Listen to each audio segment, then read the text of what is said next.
Вся татарская история в одном подкасте. Лекторий «Миллиард татар». Хочу начать с того, что представить немножко о себе. Я работаю уже в Казанском архитектурно-строительном университете, читаю курс лекций по истории архитектуры мусульманских стран. Ну, надо сказать, что вот этот курс, он сам по себе уникальный. Во всем нашем огромном пространстве российском такой курс больше нигде не читается. Понимаете, только в Казани. Слава Всевышнему, что он есть, что он читается. Поэтому вот это еще одна возможность ознакомить аудиторию с архитектурой татар, с архитектурой мусульманской архитектуры. И для меня это, конечно, событие очень приятное. Давайте начнем по поводу уже самой архитектуры, так скажем. Да? Эта сегодняшняя лекция называется «Татарская архитектура татарской мечети». Но мы все знаем, что исламская культовая архитектура, она имеет значимую долю, вот скажем так, исламской культуры. Если даже мы вспомним памятники архитектуры исламских стран, они очень такие значимые, что ли. Даже вот один Тадж-Махал чего стоит по своей красоте, да? Или, скажем, собор в Дамаске, вот, Амиядов, которому сейчас, вот, после падения режима Асада, открылся доступ, и там мусульмане уже могут молиться. Он долгие годы был законсервирован, и вот эта старейшая мечеть, одна из первейших мечетей вообще каменных эпохи Амиядов, она теперь вновь функционирует. То есть очень много таких значимых памятников архитектуры оставила исламская цивилизация и продолжает это делать. Появляются новые прекрасные объекты исламской архитектуры. Так вот, из такого протяженного, длинного такого объема, что ли, исламской архитектуры, мы знаем наличие определенного типа мечетей, известных по всему миру. Это, прежде всего, арабская мечеть. Потом, значит, мы знаем иранская мечеть, да? И знаем турецкая мечеть, например. В этих пластах типологии, национальной типологии мечетей особое место, на мой взгляд, принадлежит татарской мечети, которая уникальна сама по себе, которая не является каким-то, скажем, производной ни арабской, ни турецкой, ни какой-то иной мечети. Это своеобразное явление в культуре, в архитектуре. И татарская мечеть по праву, мы сейчас с вами посмотрим, вносит свой вклад, значимый вклад, значительный вклад в общую мировую исламскую культуру. Ну, начнем мы, наверное, прежде всего с того, с предков надо начать, наверное, да, с предков. И вообще, откуда появился ислам на территории России? Ислам появился на территории России, мы знаем, это связано с булгарами. Именно булгары, которые оказались на территории Волгокамья. Мы знаем, что было при Азове такое булгарское ханство, там хан Аспарух. И вот этот хан Аспарух завещал свое государство своим сыновьям. Ну, сыновей было много, понимаете, да, и, естественно, очень было трудно поделить это все. Поэтому еще было давление хазар на булгарское ханство, и группа под хана Альцека дошла до Италии. До Италии дошли. Вот мы видим здесь хорошо, как они дошли до Италии. Там даже герцог Ломбардский им предоставил, так скажем, разрешение на проживание на территории этой тогдашней. Ну, сегодня это Италия, тогда были практически в те времена, это уже было осколки Великой Римской империи. Да? И вот они дошли прямо до середины сапога, дошли, и там даже есть памятник, вот, не помню, как называется этот городочек в Италии, хану Альцеку, понимаете, да? Как они так широко распространились по булгар. И говоря о Булгаре, есть такой вот дизайнерский дом моделей, такой булгар старинный такой в Италии есть, очень такой, звучит как Живанши, а это очень такой бренд, очень старый, древний бренд Булгари. Не случайно он называется Булгари. Ну, это вот про Булгари, про наших булгар. До сих пор вот ученые не могут определить вообще как-то однозначно, внятно, понятно, кто мы такие вообще. Есть сторонники булгарской теории происхождения татар. Да? Есть сторонники, значит, какой-то там кипчакского происхождения, татаро-монгольского происхождения татар. До сих пор ученые никак однозначно на это не отвечают. Но сам по себе факт появления булгар, тюркских племен, на территории Волгокамья, где уже проживали, так сказать, финно-угорские племена, автохтонные, да, издревле проживали. Естественно, что там происходит? Там происходит смешение тюркских кочевых племен и местных финно-угорских племен. И эта смесь, булгарские племена кочевые, они там оседают, уже переходят на оседлый образ жизни.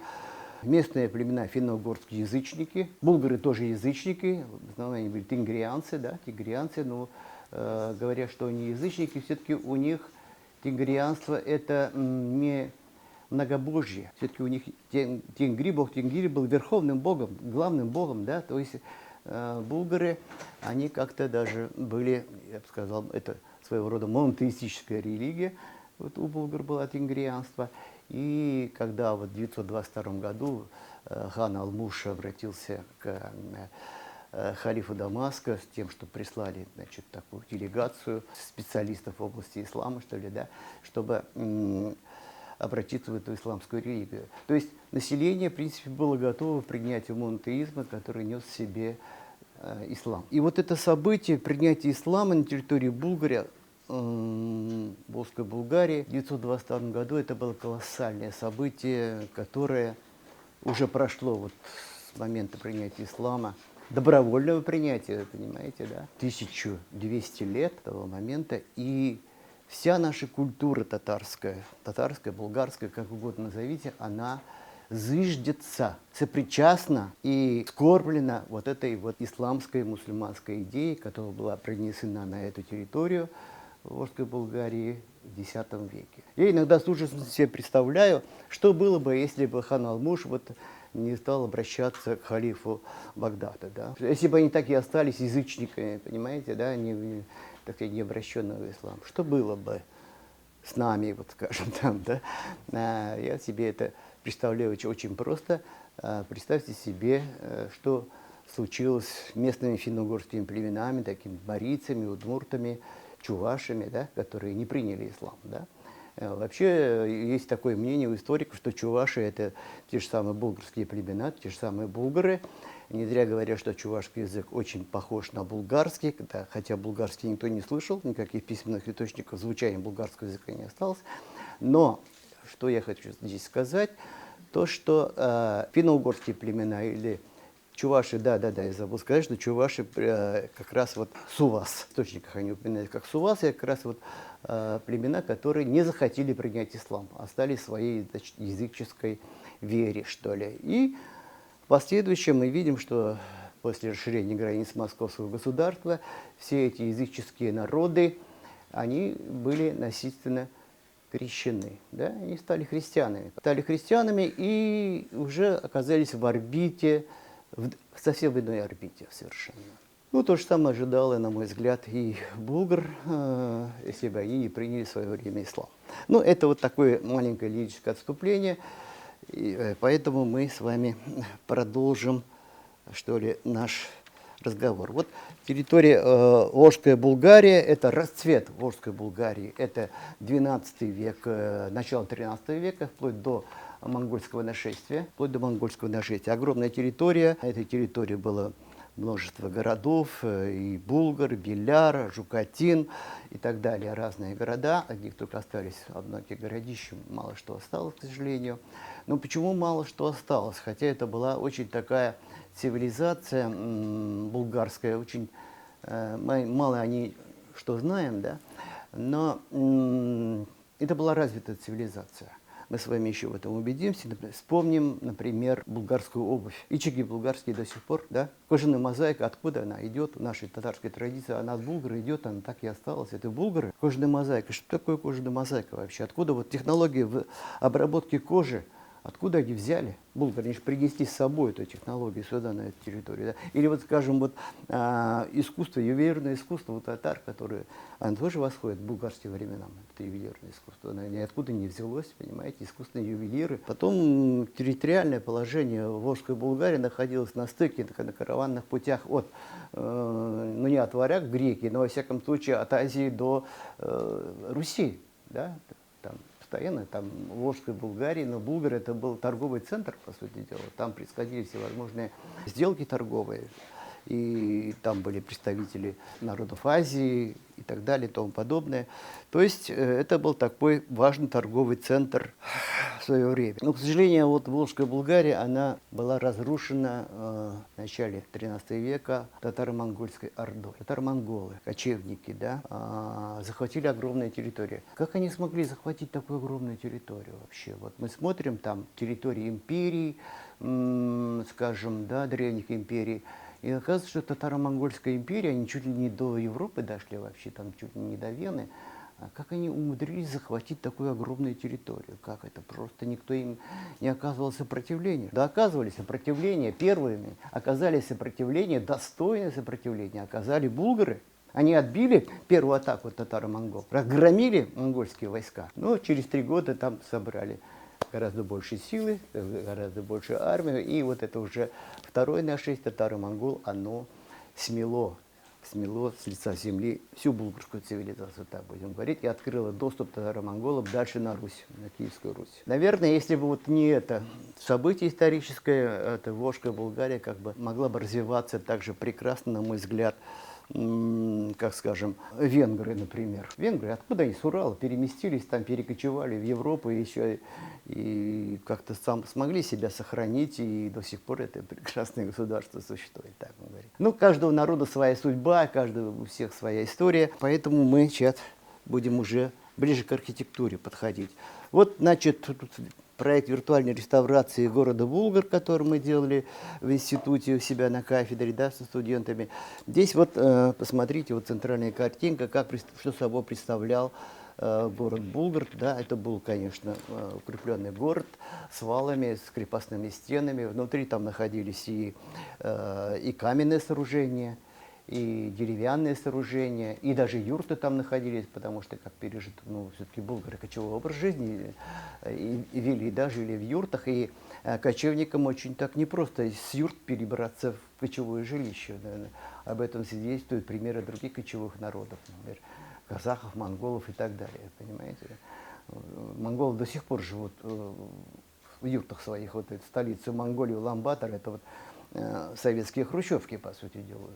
Сейчас они, конечно, развиваются более, но они привыкли жить в юртах.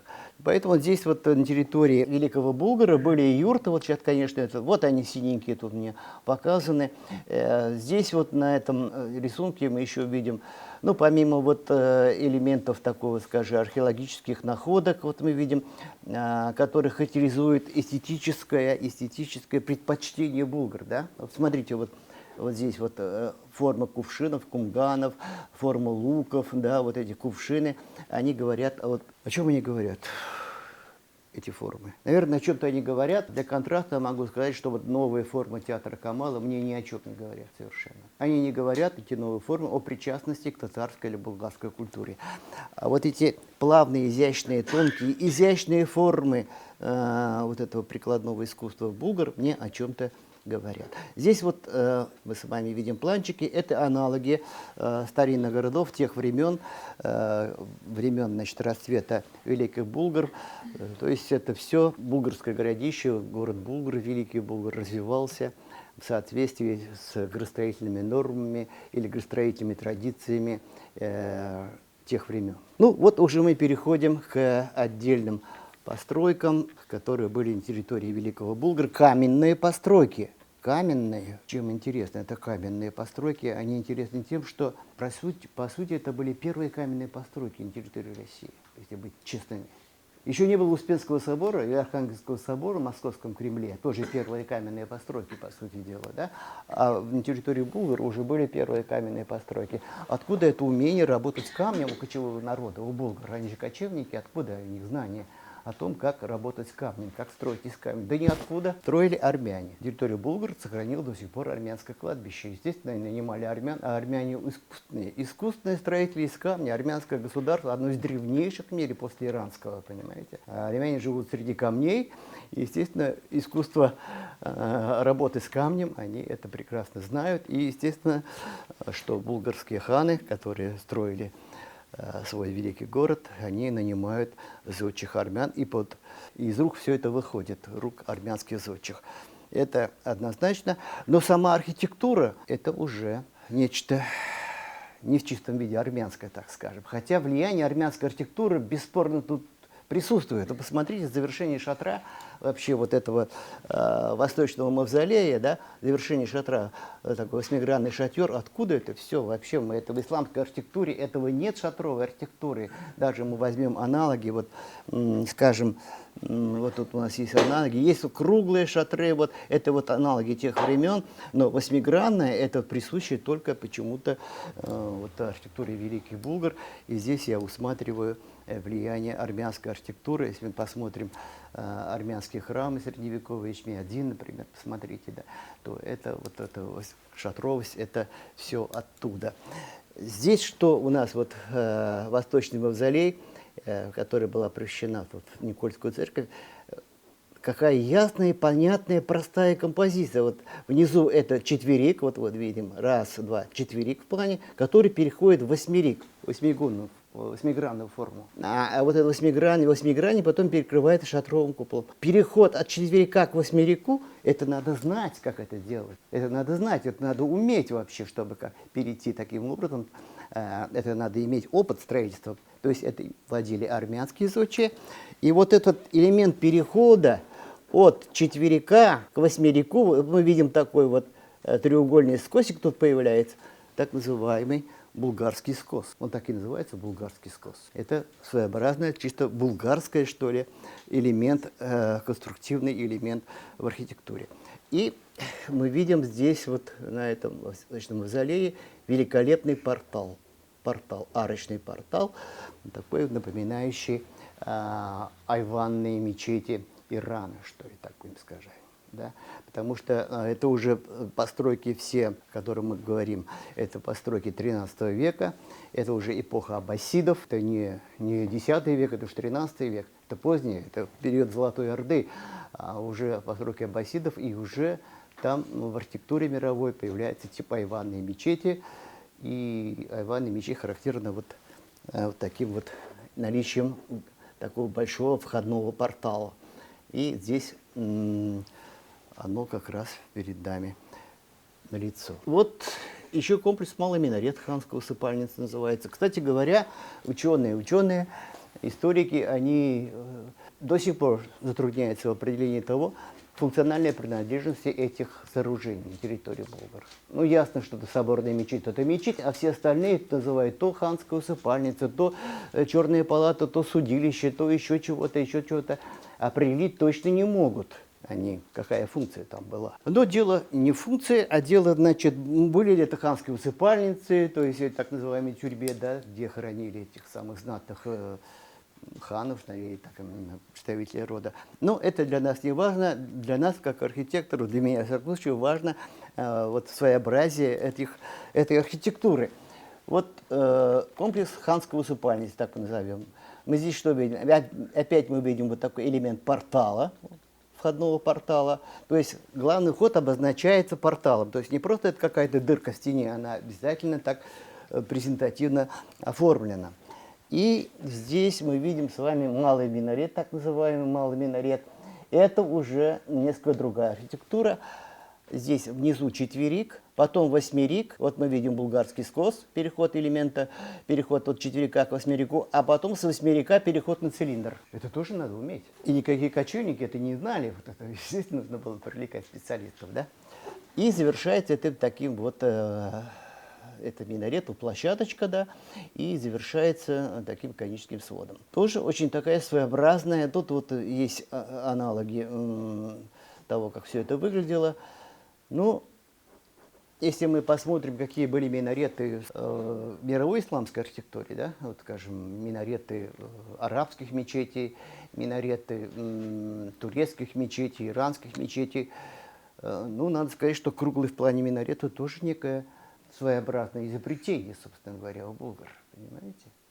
В основном были, если мировую архитектуру мы посмотрим, были, значит, в плане минареты-многогранники, были минареты, значит, квадратные в плане минареты. Вот вся архитектура Магриба – это квадратные в плане минареты, которые очень напоминают колокольни христианских храмов, понимаете? А круглые в плане минареты – это в принципе, встречается мало где встречается. И вот встречается прежде всего в Булгарах. Так, дальше мы идем. Вот у нас тут Белая палата. Ну вот не знает, какая там функция. Вот назвали Белой палатой это все хозяйство. Да. Что интересно, вот если мы посмотрим архитектуру, исламскую архитектуру, которая в других вот, азиатских стран, так скажем, да, там климат другой. Там тепло, там климат другой. И вся эта архитектура исламская, она на плоской кровле. Все. Посмотрите архитектуру, ну, скажем, Самарканда, например, да, Средней Азии. Там везде плоская кровля. А у нас все-таки тут север. У нас тут холода, понимаете, да? Холодно зимой. Снегу много, дождей много. И, естественно, климат очень сильно повлиял на формирование архитектуры булгарской. И мы видим здесь, что мы видим? Да мы видим скатную кровлю, вот она, все.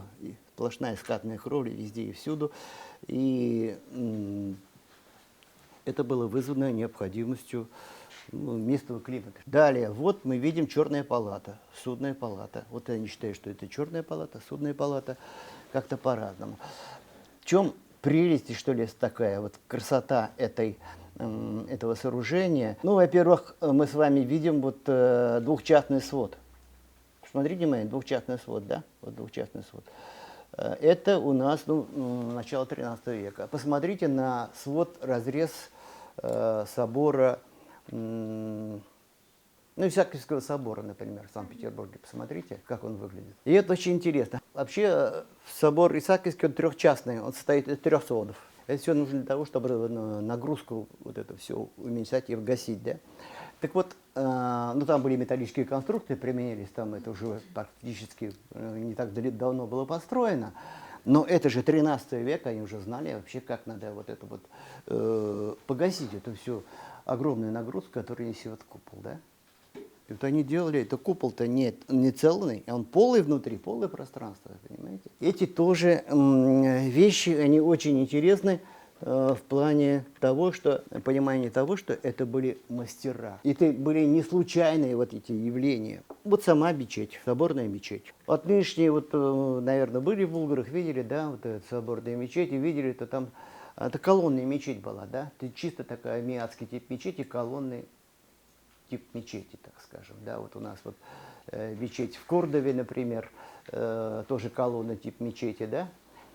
Здесь тоже, то есть вот у нас зал состоит из колонн, вот в плане мы с вами видим вот одни колонны.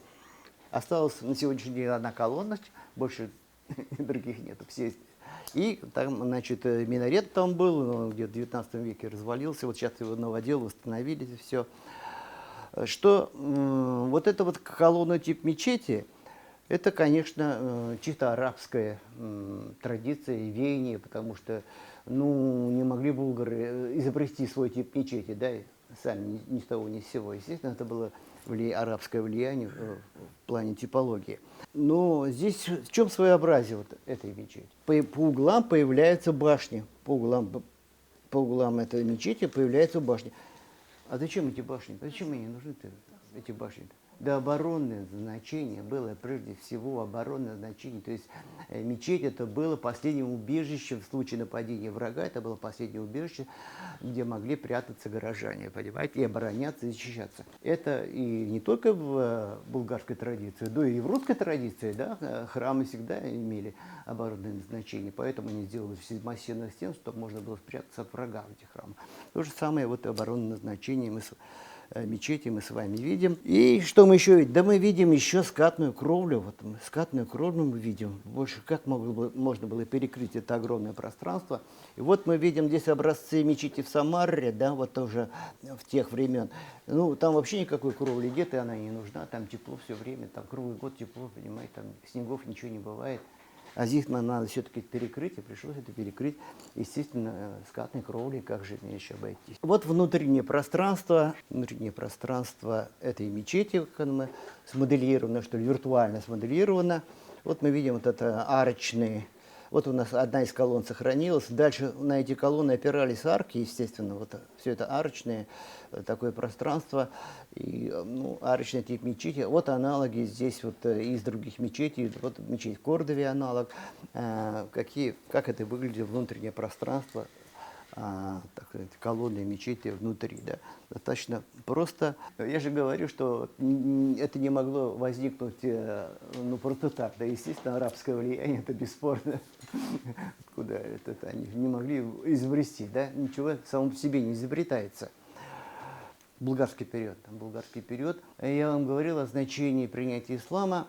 Конечно, вот принятие ислама оказало колоссальное, не только на архитектуру влияние, оно оказало колоссальное влияние на все, на образ жизни булгар, впоследствии татар, да.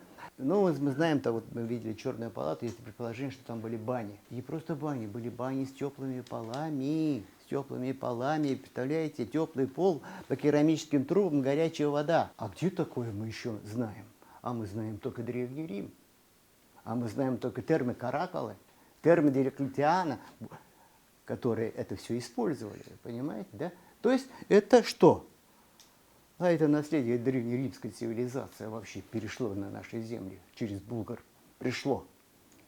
Они же не могли сами изобрести вот эту вот технологию теплого пола, да? Они же должны были где-то позаимствовать, откуда-то знать. То есть с принятием ислама был принят культ чистого тела. Потому что, чтобы читать намаз, надо 5 раз совершать, мыть определенные части тела, понимаете, так скажем, да? Омовение, то есть чистоты. Это культ чистого тела, культ чистоты. Поэтому эти термы, поэтому эти бани. Да? И это все на фоне, знаете ли, вот средневековой Европы, где периодически происходил такой вот тотальный мор, чума, тиф и еще прочее, да, на почве чего? Да на почве полной антисанитарии европейских городов.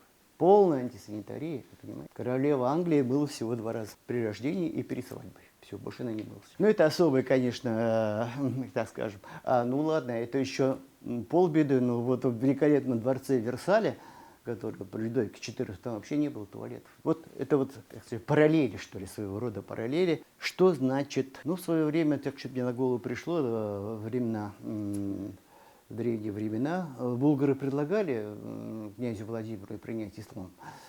Да, в свое время. Они даже целое посольство организовали. Я такой: Володя, вот у нас какой хороший, у нас такую религию мы приняли, давайте тоже приобщись, типа того, да. Ну, отказались они от принятия ислама, приняли христианство, вы знаем, да, и древние славяне тоже же были язычниками, как и булгары в свое время. Да, булгары приняли ислам, а славяне приняли христианство. И вот мы смотрим вот это принятие этих важных решений, это хан Алмуш ислам, князь Владимир христианство, и вот видим на сегодняшний день итоги принятия этих важнейших решений, да. То есть это совершенно разные культурные парадигмы. Русская или, скажем, нынешняя татарская. Это разные культурные парадигмы. Они взращены на совершенно разных корнях, что ли, там, да. Ну, это такое, опять получилось лирическое отступление, извиняюсь. Булгары, мы же говорили о булгарах, да, возвращаем, да, цивилизация была сметена была татаро-монголами. А куда делись эти булгары-то вообще? После взятия булгар и так вот это всего это, куда они делись? Да никуда они не делись. Они так и остались, да, они так и жили, понимаете, по лесам, по полям, по долинам, что ли, да. И после распада Золотой Орды, вот эти самые потомки булгар, так будем говорить, да, образовали Казанское ханство. Ведь что ж там булгары образовали? Кто мог организовать Казанское ханство? Что там, монголов было много, что ли? Монгол-то практически до сих пор там 5 миллионов. Да и тогда было еще меньше, наверное, этих монголов. Вы понимаете? Вот так называть, что это, представлять себе, что это были какие огромные орды монгол. Да там монгол было, может быть, главнокомандующий монгол. Остальные были и татары, и все угодно, сибирские народы, племена, да. Ну, не об этом речь, а вот Казанское ханство появляется у нас по Золотой Орды, Казанское ханство. И столица Казань, как вы знаете, это Казанское ханство. Оно недолго просуществовало, государство всего 100 лет где-то просуществовало. Не дали ему дальше развиваться.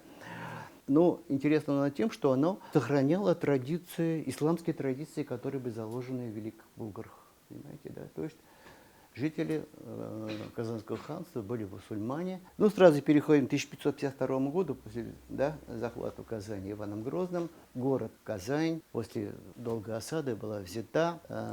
Что собой представлял город Казань? Ханский Кремль. Мы не имеем никаких, по сути дела, одна только фраза князя Курбского: «Зело прекрасные мечети и минаретов штук 5».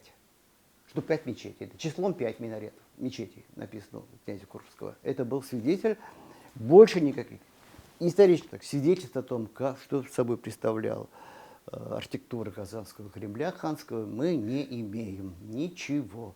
Имеем только вот что. Икону «Церковь воинствующая», посвященную взятию Казани, 16 век. Да? 16 век. Нарисованную, естественно, иконописцами, которые были, соотечественники тех времен, да? И вот фрагмент этой иконы, вот Казань. Вот мы видим фрагмент этой иконы. Мы видим, что это белокаменный город, видите, белокаменный, весь охваченный огнем. И это единственное изображение того, как выглядели Казань до взятия Ивана Грозного. Я думаю, этому надо верить, потому что это было нарисовано все-таки человеком, который жил в те времена. Что мы видим? Мы видим, что стены были из камня белокаменные. Откуда это? А это из Великих Болгар. Это традиция каменного зодчества, которая сохранилась во времена Казанского хана. Но все-таки как были мечети, да, на территории Казанского Кремля, были мечети, как они выглядели, мы не знаем. Естественно, очень трудно предположить, как они выглядели. Они были снесены все, эти мечети, как вы знаете, да. Буквально на следующий день были снесены вообще.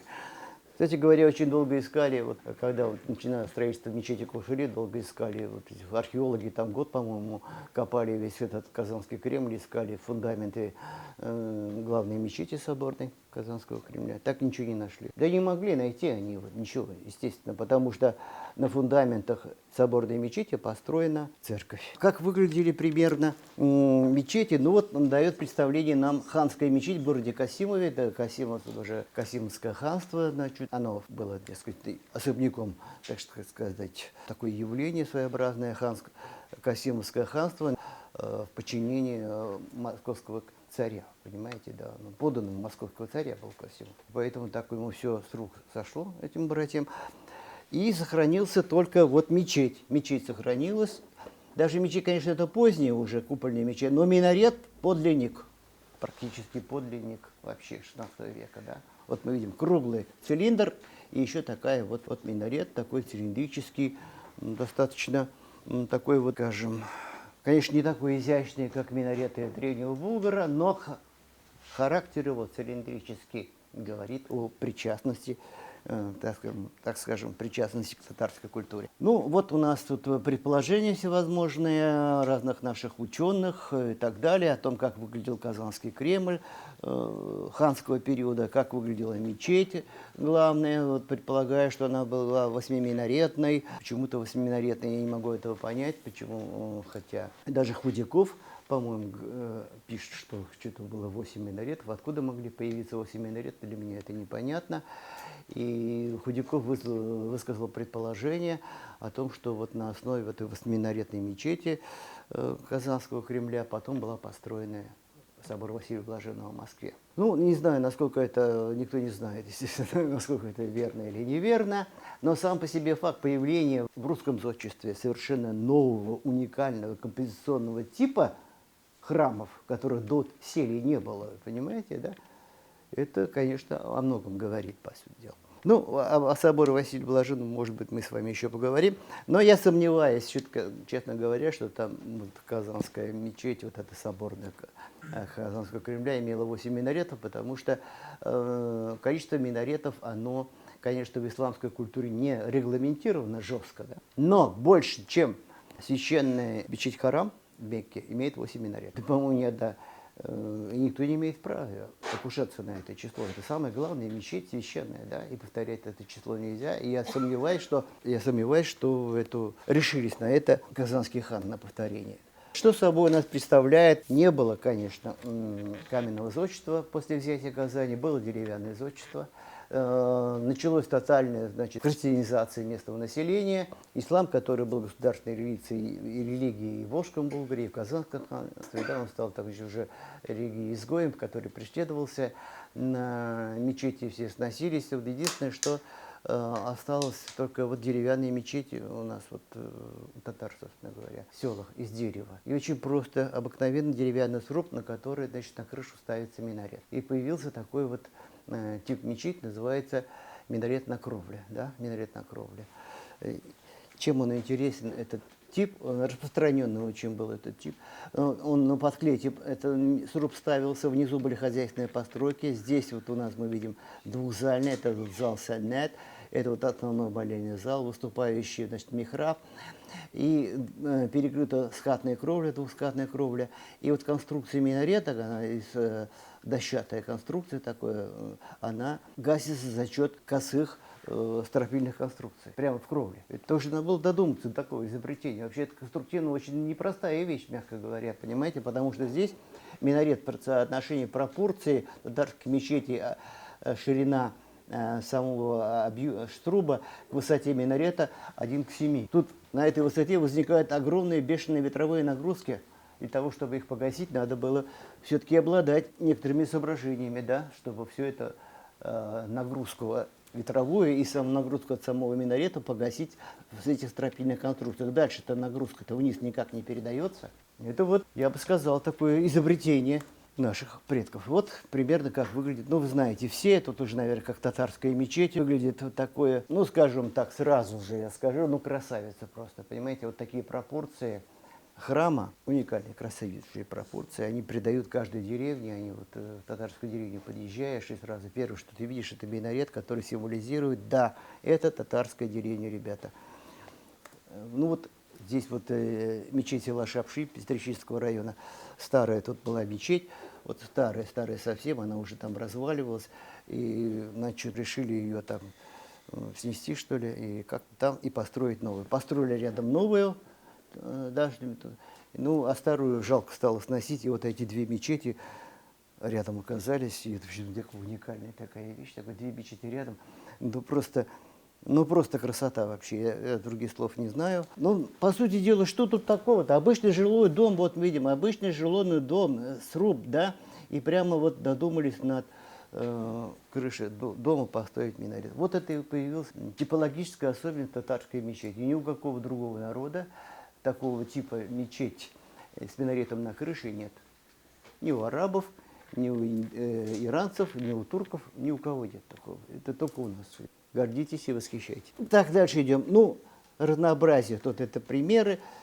А вот здесь я уже не могу не сказать, это обязательно надо сказать, полихромия татарской архитектуры. Откуда эта полихромия, вообще татарская архитектура, откуда она взялась, вот эта полихромия? Почему татары так любят все так ярко раскрашивать свои дома в деревнях, да? Ну почему, откуда? И вот тут наряды вот изъят в музее, да, музей тут такой, татарская одежда, посмотрите, это татарскую одежду женщин, да, ну и посмотрите национальную одежду соседних, так скажем, народов там.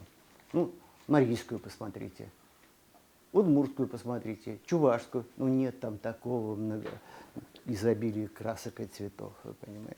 Откуда это вот тяга к полихромии? Да оттуда же, откуда у булгаров это было, да. Все оттуда идет.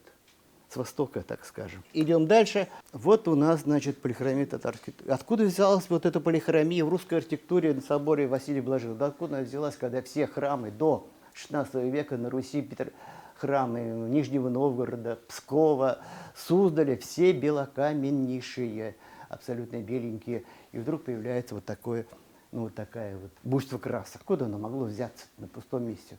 Да не могло оно взяться на пустом месте, оно взялось из татарской архитектуры полихромной. Откуда взялись луковичные купола в русской архитектуре, которые были, не было их вообще в натуре, были шлемовидные купола, шлемовидные. И вдруг появляются луковичные купола. Откуда они? Да вот они, посмотрите на фронтон татарской мечети, вот, татарского дома. Вот он фронтон татарского дома. Вот фронтон татарского дома. Если вы будете в татарской деревне, обратите внимание, как оформлены фронтоны. А это вот у нас вот ностальгия по нашим татарским мечетям выражена вот в этих фронтонах, вы понимаете, вот в форме этого фронтона. Луковички. Вот эти луковички перекочевали в луковички православных соборов. И что бы там ни говорили в учебниках по истории русской архитектуры, про все что угодно там могут сказать, но это вполне очевидно, что влияние Востока в архитектуре, русской архитектуре, начиная с XVI века, оно бесспорно, оно абсолютно бесспорно. Значит, что происходит у нас? Я рассказывал, что вот насильственная христианизация и так далее, значит, мечеть запрещали строить, 5-10. И вот первое послабление при Екатерине II происходит в первое послабление, потому что Екатерина была напугана, страшно была напугана Пугачевским восстанием. Пугачева прикнули татары, башкиры. Пугачев им обещал вообще свободу вероисповедания, вообще, что, ребятки, я стану царем, вы будете, разрешу вам мечети строить, да. И поэтому они примкнули. Пугачевское восстание было Суворовым, великим полководцем, подавлено. И, значит, Екатерина-то была не русская, сидела там все время в Петербурге во дворцах. И вдруг как-то решила она в свои владения эти обширные, ну, как-то лицезреть вообще, чем же я владею-то, собственно говоря, так. И вот она совершила, так сказать, на своей карете вот этой, в которой есть специальное отверстие, совершить вот осмотр своих владений решила сделать. Добралась до Казани. Ну, татарские купцы узнали, Аби-патша приезжает к нам в Казань. Приготовились они очень даже хорошо к ее приезду. И, естественно, при встрече с Екатериной татарские купцы и огромный такой казан, так скажем, таз, весь с ювелирными украшениями так вот, горой, прям как чак-чак, понимаете, преподносит подарок Екатерине, подданные. И в прибавку, так сказать, в добавке к этому подарку прошение, разрешение построить мечеть. Такая маленькая добавочка. Ну, естественно, Екатерина как женщина не устояла, ну, как же нужно устоять перед таким вот. И дала разрешение. Стройте, разрешаю. И дала указ о свободе вероисповедания. И вот мечеть Маржани, 1766 год, первая каменная мечеть у нас в Казани, до сих пор существует, слава Аллаху, это каменная мечеть. И, естественно, что она повторяет по своей форме? Да, она повторяет нашу деревянную татарскую мечеть, только в камне. Минарет на крыше, приписывает авторство к Автореву. Ну, может быть, он, может и не он, но не важно. Обычно тоже. Вот деревянная, теперь она каменная только, да, и в стиле она московского барокко. Ну, стиль тогда господствующий был по всей России. Барокко, ну и, конечно, пожалуйста, и мечеть во стиле барокко, и построили. Вот она до сих пор это стоит, совсем недавно была еще одна реставрация, наконец-то ее открыли, отреставрировали. А что тут барочные, собственно говоря? Да вот барочные вот эти пилястры, барочная форма окон, это в чистом виде барокко, собственно говоря, да. И вот совсем недавно, кстати говоря, меня пригласили во время работ, хотели ее весь фасад покрасить белым цветом, всю мечеть. Я говорю, ребята, ну как же белым цветом, русское барокко, посмотрите на фасад, например, Эрмитажа, Зимнего дворца. Не было русское барокко монохромное, оно было ярким, разноцветным вообще, русское барокко вообще.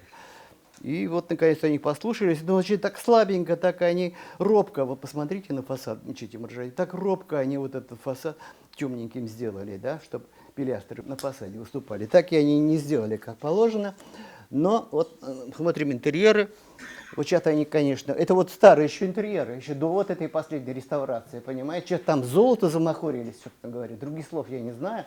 На каждую лепнину золотом покрыли, вот это все покрыли золотом. Видимо, очень много денег дали на эти работы, не знали, куда девать, как-то вложить, и вот они, значит, отчитались. А вот как это? Это вот 2000, фотография моя личная, 2005 год, по-моему, да. Это был первый этап реставрации к тысячелетию Казани. Это моя фотография. Ну, барочные интерьеры, барочная лепнина там. Вот, конечно, я хочу похвалиться, я тоже имел какую-то причастность к развитию этого ансамбля. Но мечеть Маржани, это она, ну, по имени Маржани, известного имама, развивалась она. Это была единственная мечеть, которая в советское время функционировала. Единственная мечеть у нас в Казани. И здесь даже вот это советский пристрой, это советский пристрой. Архитектор Белялов делал там духовное управление мусульман, располагалось, да. И вот в 2005 году, тогда был имамом Зуфар Хазра, попросили уже, когда у нас советский режим, этот коммунистический запрет религии пал, началось это активное вовлечение в ислам, и практически женщинам негде было молиться. Понимаете, их в подвал засунули, подвал, здесь подвальная часть есть, очень неудобно, и вот меня привлекли, попросили, значит, вот нам женщинам негде молиться, надо женский молельный зал, и нам еще конференц-зал надо, да. И вот по нашему проекту мы сделали пристрой, вот он этот пристрой, да. Тем самым здесь вот пришлось снести частные дома, очень большое подключились мэры нашего города, чтобы уговорить этих хозяев, чтобы они оттуда съехали. И образовался такой дворик каре, вот такой вот новый замкнутый двор каре этого ансамбля, так скажем. Хотя вот изначально тут было много чего, к тысячелетию этого Казани, вот проект нашего бюро 2002 года, тут должны быть целый вот исламский тут религиозный медресе, музей Каем Насыри, что только не было, много чего было, но только все деньги ушли только на одну мечеть. И вот это крыло, новое крыло, которое сейчас существует. На первом этаже женский молельный зал, на втором этаже конференц-зал. Вот как выглядит этот ансамбль в законченном виде.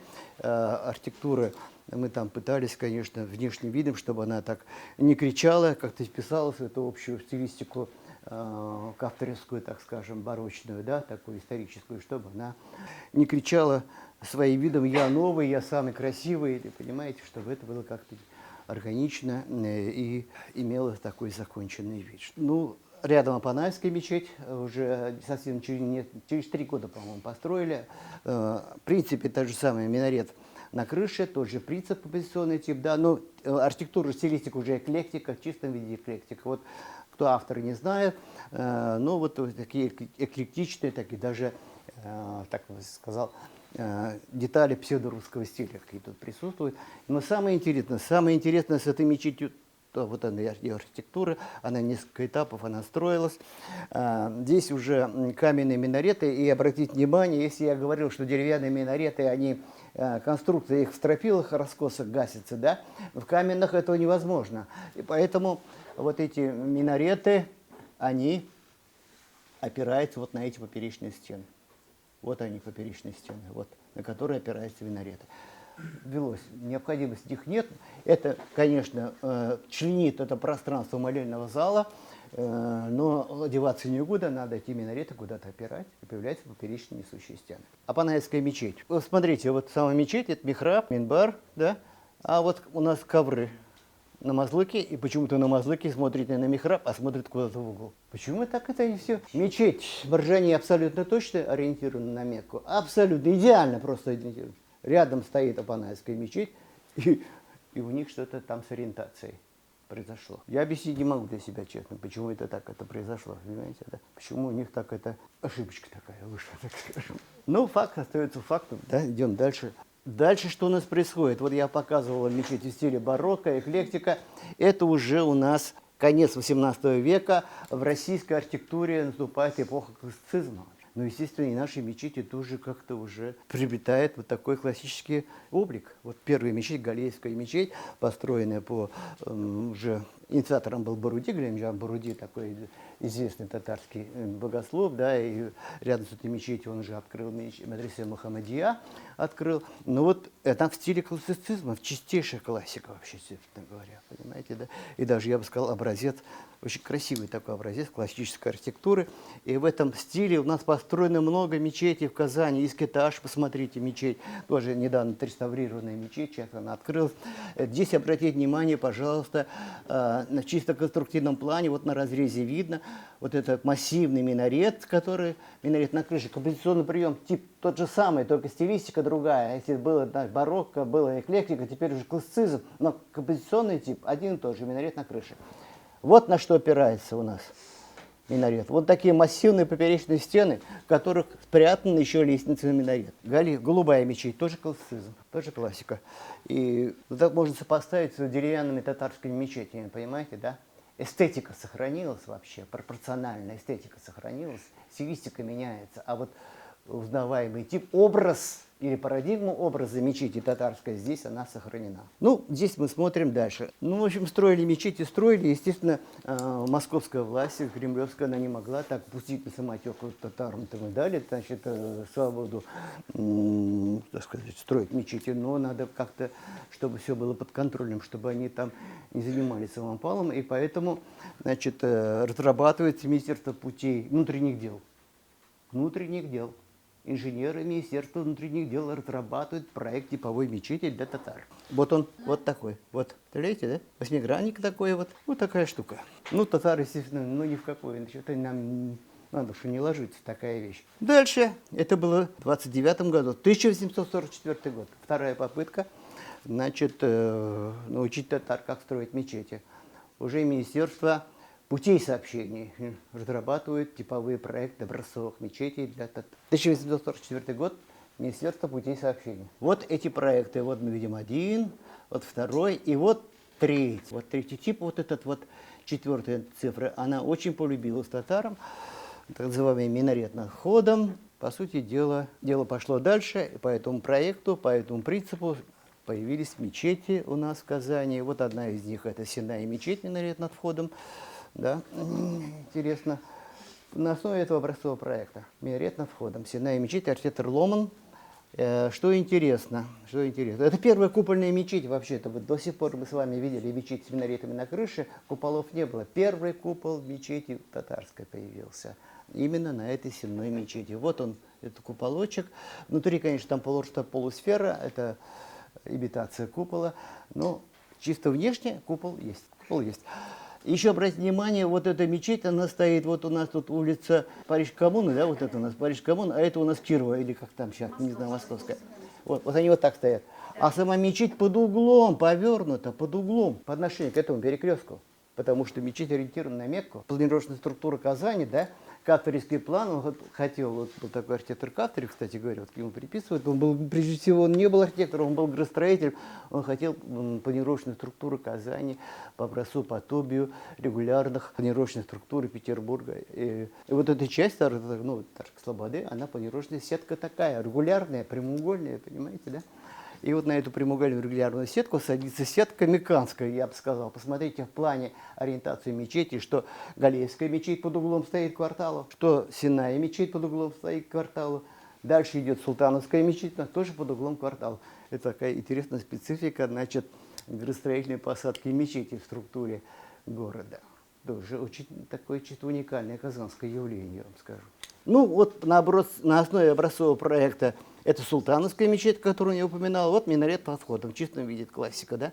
Вот Казаковская мечеть, которую снесли. Ну, очень жалко, она вот здесь находилась. Вот совсем рядом она вот тут находилась вообще. Ее снесли буквально в 1973 году, по-моему.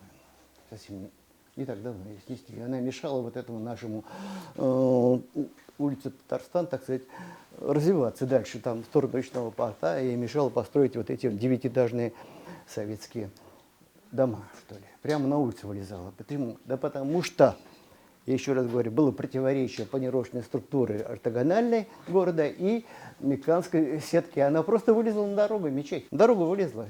И что с ней делали? Да снесли ее буквально за ночь бульдозерами. Я своими глазами видел, как ее сносили. Мне было 17 лет. Ну, вот тоже на основе тех же проектов, известная нам прекрасная Бурнайская мечеть, такой вот, ну, в стиле архитектуры мамлюков, да.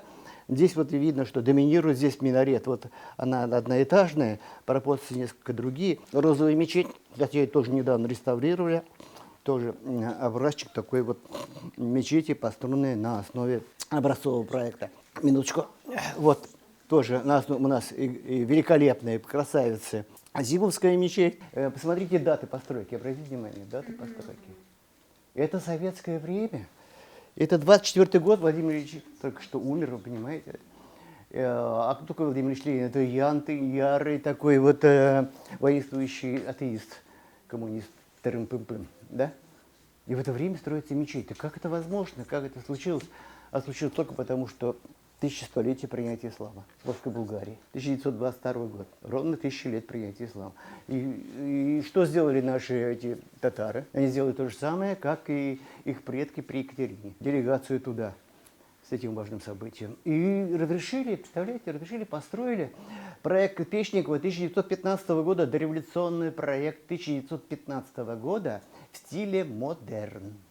Тогда господствовал стиль модерн вообще в российской архитектуре, да? И она была построена, и, конечно, там прочитали намаз, и тут же прибежали НКВДшники с этими красноармейцы, и тут же закрыли ее, и в советское время она была, естественно, закрыта, и там, что там только не было. И вот эта история, как глумились коммуняки над храмами, да, что там только внутри не находилось в советское время, и там и молокозаводы, и там и типографии, и там дворцы пионеров, и клубы, чего только не было, что мечеть, что храм.